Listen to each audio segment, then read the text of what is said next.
Hi friends, ಎಲ್ಲರಿಗೂ ನಮಸ್ಕಾರ.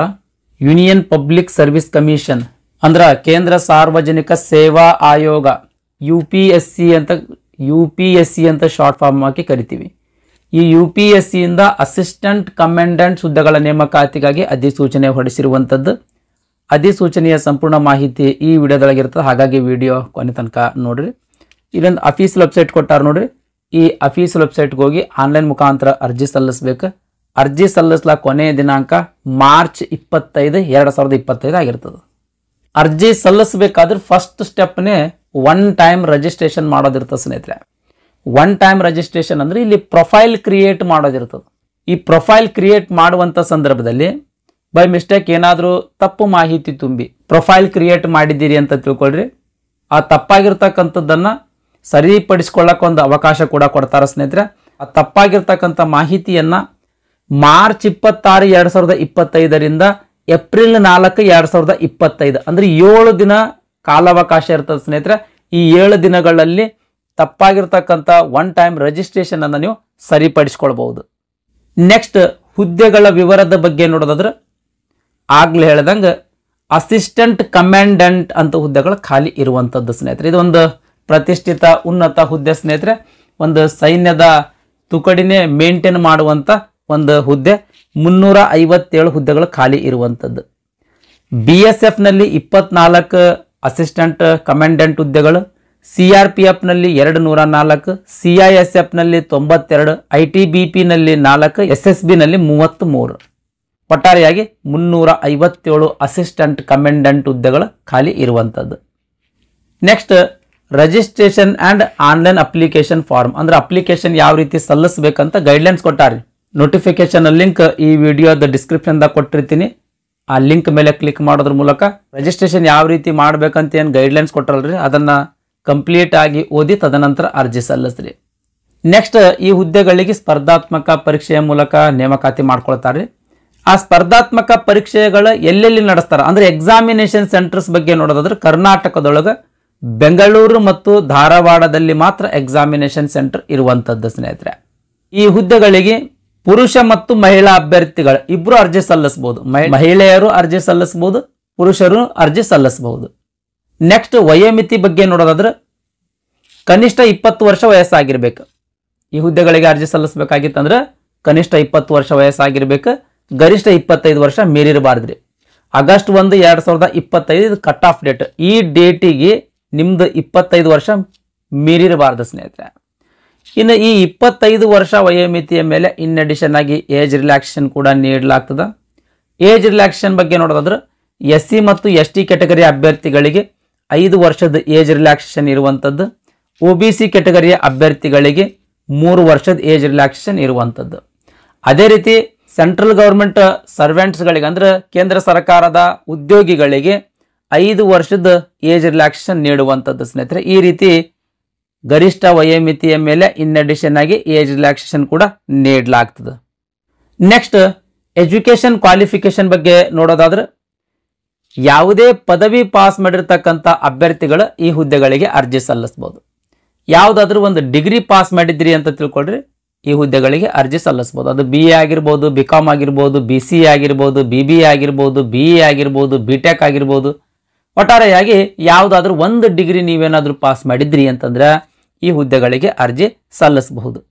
Next ಅರ್ಜಿ ಶುಲ್ಕದ ಬಗ್ಗೆ ನೋಡೋದಾದ್ರೆ ಮಹಿಳಾ ಅಭ್ಯರ್ಥಿಗಳಿಗೆ ಆಮೇಲೆ SC ಮತ್ತು ST ಕ್ಯಾಟಗರಿ ಅಭ್ಯರ್ಥಿಗಳಿಗೆ ಯಾವುದೇ ರೀತಿಯ ಅರ್ಜಿ ಶುಲ್ಕ ಇರಂಗಿಲ್ರಿ. ಈ ಕ್ಯಾಟಗರಿಗಳನ್ನು ಹೊರತುಪಡಿಸಿ ಉಳಿದಿರ್ತಕ್ಕಂಥ ಎಲ್ಲ ಅಭ್ಯರ್ಥಿಗಳಿಗೆ 200 ರೂಪಾಯಿ ಅರ್ಜಿ ಶುಲ್ಕ ಇರುವಂಥದ್ದು.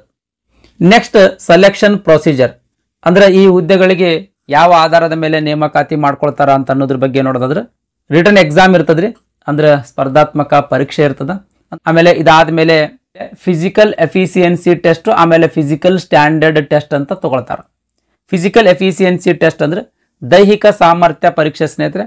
ಫಿಸಿಕಲ್ ಸ್ಟ್ಯಾಂಡರ್ಡ್ ಟೆಸ್ಟ್ ಅಂದ್ರೆ ದೇಹದಾಢ್ಯತೆ ಪರೀಕ್ಷೆ. ಈ 2 ಆದ್ಮೇಲೆ ನೆಕ್ಸ್ಟ್ ಇಂಟರ್ವ್ಯೂ ಇರ್ತದೆ ಸ್ನೇಹಿತರೆ. ಈ 3 ಹಂತಗಳ ಆಧಾರದ ಮೇಲೆ ನೇಮಕಾತಿ ಮಾಡ್ಕೊಳ್ತಾರ.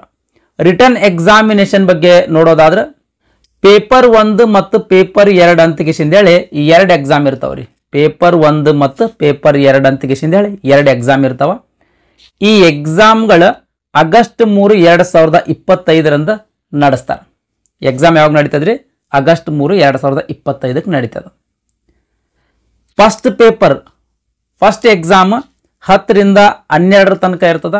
ಸೆಕೆಂಡ್ ಪೇಪರ್ದ ಎಕ್ಸಾಮ್ 2 ಗಂಟೆಯಿಂದ ಅಂದ್ರೆ ಮಧ್ಯಾಹ್ನ 2 ಗಂಟೆಯಿಂದ ಸಾಯಂಕಾಲ 5 ಗಂಟೆ ತನಕ ಇರ್ತದೆ. ಪೇಪರ್ 1 ಬಗ್ಗೆ ನೋಡೋದಾದ್ರೆ ಜನರಲ್ ಎಬಿಲಿಟಿ ಆ್ಯಂಡ್ ಇಂಟೆಲಿಜೆನ್ಸ್ಗೆ ಸಂಬಂಧಿಸಿದಂಗೆ 250 ಮಾರ್ಕ್ಸಿಂದ ಎಕ್ಸಾಮ್ ಸ್ನೇಹಿತರೆ. ಅಂದ್ರೆ ಸಾಮಾನ್ಯ ಸಾಮರ್ಥ್ಯ ಆಮೇಲೆ ಬುದ್ಧಿವಂತಿಕೆಗೆ ಸಂಬಂಧಿಸಿದಂಗೆ ಕ್ವಶನ್ಸ್ ಪೇಪರ್ ಇರ್ತದೆ ಸ್ನೇಹಿತರೆ. ಇದು 250 ಮಾರ್ಕ್ಸಿಂದ ಎಕ್ಸಾಮ್. ಈ exam objective type questions pattern ಅನ್ನು ಹೊಂದಿರ್ತದೆ. ಅಂದ್ರೆ ಮಲ್ಟಿಪಲ್ ಚಾಯ್ಸ್ ಹೊಂದಿರುವಂಥ ಕ್ವಶನ್ಸ್ಗಳು ಇರ್ತಾವೆ ಸ್ನೇಹಿತರೆ. ಈ ಕ್ವಶನ್ ಪೇಪರ್ ಇಂಗ್ಲಿಷ್ ಮತ್ತು ಹಿಂದಿ ಭಾಷೆಯಲ್ಲಿ ಇರುವಂಥದ್ದು. Next paper 2. ಈ paper 2 general studies essay and ಕಂಪ್ರೆನ್ಷನ್ಗೆ ಸಂಬಂಧಿಸಿದಂಗೆ ಇರ್ತದೆ. ಅಂದ್ರೆ ಇಲ್ಲಿ ಎಸ್ಸೆ ರೈಟಿಂಗ್ ಡಿಸ್ಕ್ರಿಪ್ಷನ್ ಬರೆಯೋದಿರ್ತದೆ ರೀ. 200 ಮಾರ್ಕ್ಸಿಂದ ಎಕ್ಸಾಮ್ ಸ್ನೇಹಿತರೆ. ಇದು ಟಿಕ್ ಮಾಡೋದಿರೋದಿಲ್ಲ. ಇಲ್ಲಿ ವಿವರಣಾತ್ಮಕವಾಗಿ ಪ್ರಶ್ನೆ ಪತ್ರಿಕೆಯನ್ನು ಬಿಡಿಸೋದಿರ್ತದೆ, ಅಂದ್ರೆ ಬರೆಯೋದಿರ್ತದೆ ಸ್ನೇಹಿತರೆ. ಕ್ವಶನ್ ಪೇಪರ್ ಇಂಗ್ಲಿಷ್ ಮತ್ತು ಹಿಂದಿ ಭಾಷೆ ಒಳಗೆ ಇರ್ತದೆ. ಎರಡರೊಳಗೆ ಯಾವುದಾದ್ರೂ ಒಂದು ಭಾಷೆ ಸೆಲೆಕ್ಟ್ ಮಾಡಿ ಆ ಭಾಷೆಯಲ್ಲಿ ನೀವು ಎಕ್ಸಾಮನ್ನು ಬಿಡಿಸಬೇಕಾಗ್ತದೆ. ಈ ಎಕ್ಸಾಮ್ 1 ಮತ್ತು ಎಕ್ಸಾಮ್ 2 ಅಂದ್ರೆ ಪೇಪರ್ 1 ಮತ್ತು ಪೇಪರ್ 2 ಬಿಡಿಸಿದ ಮೇಲೆ ಪೇಪರ್ 1ರಲ್ಲಿ ಮಿನಿಮಮ್ ಮಾರ್ಕ್ಸ್ ಅಂತಗಿಸಿಂದೇಳಿ ಈ UPS ಅವರು ಒಂದು ಕಟ್ ಆಫ್ ಲಿಸ್ಟ್ ಬಿಡ್ತಾರೆ ಸ್ನೇಹಿತರೆ.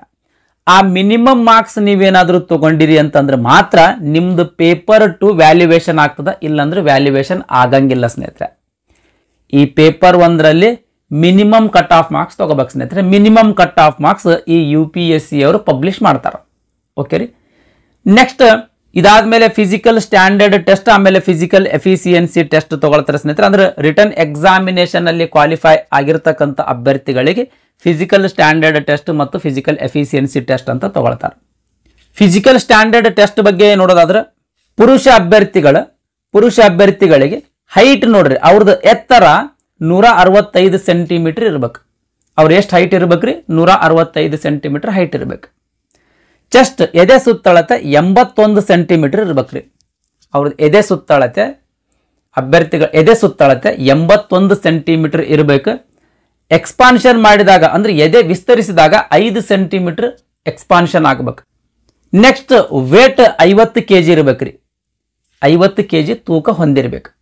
ಇದು ಪುರುಷ ಅಭ್ಯರ್ಥಿಗಳದ ದೇಹ ದಾಢ್ಯತೆ ಸ್ನೇಹಿತರೆ, ಅಂದ್ರೆ ಫಿಸಿಕಲ್ ಸ್ಟ್ಯಾಂಡರ್ಡ್.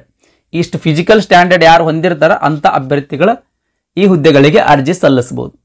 ನೆಕ್ಸ್ಟ್ ಇನ್ನು ಮಹಿಳಾ ಅಭ್ಯರ್ಥಿಗಳ 157 ಸೆಂಟಿಮೀಟರ್ ಹೈಟ್ ಅನ್ನು ಹೊಂದಿರಬೇಕು, ಎತ್ತರವನ್ನು ಹೊಂದಿರಬೇಕು ಸ್ನೇಹಿತರೆ. ಇವರಿಗೆ ಚೆಸ್ಟ್ ಅಪ್ಲಿಕೇಬಲ್ ಆಗಂಗಿಲ್ಲ. ಆದ್ರೆ ವೇಟ್ 46 kg ಹೊಂದಿರಬೇಕು. ಅಂದ್ರೆ ಅವ್ರ ತೂಕ 46 kg ಇರ್ಬೇಕು ಸ್ನೇಹಿತರೆ. ಇವೆರಡು ಫಿಸಿಕಲ್ ಸ್ಟ್ಯಾಂಡರ್ಡ್ಸ್ ಯಾವ ಮಹಿಳಾ ಅಭ್ಯರ್ಥಿಗಳದ್ದು ಇರ್ತದೋ ಅಂತ ಮಹಿಳಾ ಅಭ್ಯರ್ಥಿಗಳ ಈ ಹುದ್ದೆಗಳಿಗೆ ಅರ್ಜಿ ಸಲ್ಲಿಸಬಹುದು. ಇದಾದ್ಮೇಲೆ ಫಿಸಿಕಲ್ ಎಫಿಸಿಯನ್ಸಿ ಟೆಸ್ಟ್ ಅಂತ ತಗೊಳ್ತಾರೆ ಸ್ನೇಹಿತರೆ. ಫಿಸಿಕಲ್ ಎಫಿಸಿಯನ್ಸಿ ಟೆಸ್ಟ್ ಅಂದ್ರೆ ದೈಹಿಕ ಸಾಮರ್ಥ್ಯ ಪರೀಕ್ಷೆ ಅಂತ ಸ್ನೇಹಿತರೆ. ಇದು ಪುರುಷ ಅಭ್ಯರ್ಥಿಗಳಿಗೆ ನೋಡ್ರಿ 100 ಮೀಟರ್ ರನ್ನಿಂಗ್ ಇರ್ತದ, 100 ಮೀಟರ್ ಓಡೋದಿರ್ತದ ಸ್ನೇಹಿತರೆ. ರನ್ನಿಂಗ್ ಇರ್ತದ 16 ಸೆಕೆಂಡ್ ಒಳಗೆ ಕಂಪ್ಲೀಟ್ ಮಾಡ್ಬೇಕು. ಅಂದ್ರೆ 16 ಸೆಕೆಂಡ್ ಒಳಗೆ 100 ಮೀಟರ್ ರನ್ನಿಂಗ್ ಅನ್ನ ನೀವು ಕಂಪ್ಲೀಟ್ ಮಾಡ್ಬೇಕು. ನೆಕ್ಸ್ಟ್ 800 ಮೀಟರ್ ರನ್ನಿಂಗ್ ಇರ್ತದ. 800 ಮೀಟರ್ ರನ್ನಿಂಗ್ ಇರ್ತದ 3 ನಿಮಿಷ 45 ಸೆಕೆಂಡ್ ಒಳಗೆ ಆ 800 ಮೀಟರ್ ರನ್ನಿಂಗ್ ಅನ್ನ ನೀವು ಕಂಪ್ಲೀಟ್ ಮಾಡಬೇಕು. ನೆಕ್ಸ್ಟ್ ಲಾಂಗ್ ಜಂಪ್ ಇರ್ತದ ಸ್ನೇಹಿತರೆ. 3.5 ಮೀಟರ್ 3.5 ಮೀಟರ್ನಷ್ಟು ಉದ್ದ ನೀವು ಜಿಗಿಬೇಕು. ನೆಕ್ಸ್ಟ್ ಶಾರ್ಟ್ ಫುಟ್ ಅಂದ್ರೆ ಗುಂಡು ಎಸೆತ ಇರ್ತದ ಸ್ನೇಹಿತರೆ. 7.26 kg ಅಂದ್ರೆ 7.5 kg ಗುಂಡಿರ್ತದ. ಆ ಗುಂಡನ್ನು ನೀವು 4.5 ಮೀಟರ್ ತನಕ ದೂರ ಎಸಿಬೇಕು ಸ್ನೇಹಿತರೆ. ಇದಿಷ್ಟು ಪುರುಷ ಅಭ್ಯರ್ಥಿಗಳಿಗಾಗಿ ಫಿಸಿಕಲ್ ಎಫಿಸಿಯನ್ಸಿ ಟೆಸ್ಟ್. ನೆಕ್ಸ್ಟ್ ಇನ್ನು ಮಹಿಳಾ ಅಭ್ಯರ್ಥಿಗಳಿಗೆ 100 ಮೀಟರ್ ರನ್ನಿಂಗ್ ನೋಡ್ರಿ. ಮಹಿಳಾ ಅಭ್ಯರ್ಥಿಗಳು 18 ಸೆಕೆಂಡ್ ಒಳಗೆ ಕಂಪ್ಲೀಟ್ ಮಾಡಬೇಕು.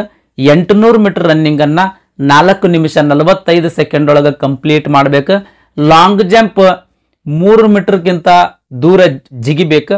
ಇವರಿಗೆ ಶಾರ್ಟ್ ಪುಟ್ ಇರಂಗಿಲ್ರಿ, ಗುಂಡು ಎಸೆತ ಇರಂಗಿಲ್ಲ ಸ್ನೇಹಿತರೆ.